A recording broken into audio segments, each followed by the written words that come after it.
রোজ দেখেন, যা শাড়ি, কপালের টিপ, কানের দুল আর পায়ের গোড়ালি আপনি রোজ দেখেন। আর আরো অনেক কিছু দেখতে পাবার স্বপ্ন দেখেন।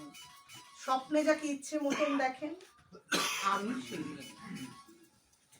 বিহারের প্রত্যন্ত গ্রামে দিনের আলোয় যার ছায়া মারানো আপনার ধর্মে নিষিদ্ধ, আর রাতের গভীরে যাকে বস্তি থেকে তুলে আনতে পাইক বরগন্দাজ পাঠান আপনি, আর সুসজ্জিত বিছানায় যার জন্য অপেক্ষায় অধীরয় আপনার রাজকীয় লামপট্ট, আমি সে মেয়ে।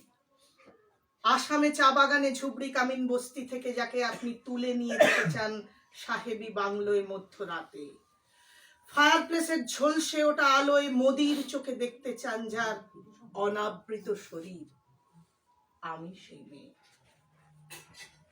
রাজস্থানের শুকনো উঠোন থেকে পিপাসার জল আনতে যাকে আপনি পাঠিয়ে দেন 10 মাইল দূরে সরকারি ইদারায়, আর 20 মাইল হেঁটে ক্লান্ত বিধ্বস্ত যে রমণী ঘোড়া কাঁখে ঘরে ফিরলেই যাকে বসিয়ে দেন চুলার আগুনের সামনে আপনার রুটি বানাতে, আমি সেই মেয়ে।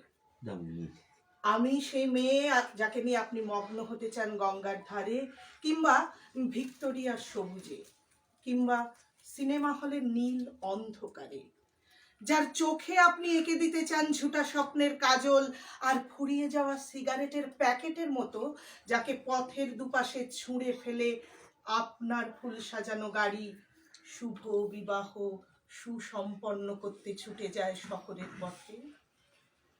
কোণে দেখা আলোর গধূলিতে একা দাঁড়িয়ে থাকা, আমি সেই মেয়ে। আমি সেই মেয়ে, এমনকি দেবতারাও যাকে ক্ষমা করেন না, অহংকার আর শক্তির দম্ভে যার গর্ভে রেখে যান কুমারীর অপমান, আর চোখের জলে কুন্তি হয়ে নদীর জলে ভাসিয়ে দিতে হয় কর্ণকে আত্মচোখে, আমি সেই মেয়ে। সংসারের অসময়ে আমি ভরসা, আমার ছাত্র পড়ানো টাকায় মায়ের ওষুধ কেনা হয়, আমার বাড়তি রোজগারে ভাইয়ের বই কেনা হয়, আমার সমস্ত শরীর প্রবল বৃষ্টিতে ভিজতে থাকে, কালো আকাশ মাথায় নিয়ে আমি ছাতা হয়ে থাকি, আর ছাতার নিচে সুখে বাঁচে এ সংসার। আপনি আপনি আপনারা আপনারা আমার জন্য অনেক করেছেন, সাহিত্যে, কাব্যে, শাস্ত্রে, লোকাচারে আমাকে মা বলে পুজো করেছেন, প্রকৃতি বলে আদিক্ষেতা করেছেন, আবার শহরগঞ্জের কানা গলিতে ঠোঁটে রং মাখিয়ে হুকি হাতে দাঁড় করিয়েও দিয়েছেন। হ্যাঁ, আমি সেই মেয়ে। একদিন হয়তো একদিন, হয়তো অন্য কোনো একদিন আমার সমস্ত মিথ্যে পোশাক ছুঁড়ে ফেলে দিয়ে আমি হয়ে উঠবো সেই অসামান্যা।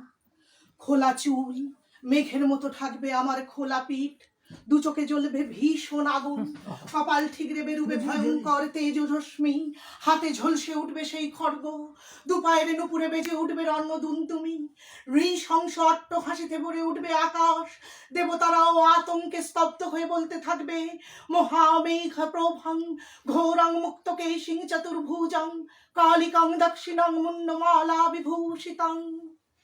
বিভৎস দাবানলের মধ্যে আমি এগুতে থাকবো, আর আমার এগিয়ে যাওয়ার পথের দুপাশে মুন্ডহীন অসংখ্য দেহ ছটফট করতে থাকবে। সভ্যতার দেহ, প্রগতির দেহ, উন্নতির দেহ, সমাজের দেহ। হয়তো আমি সেই মেয়ে, হয়তো বা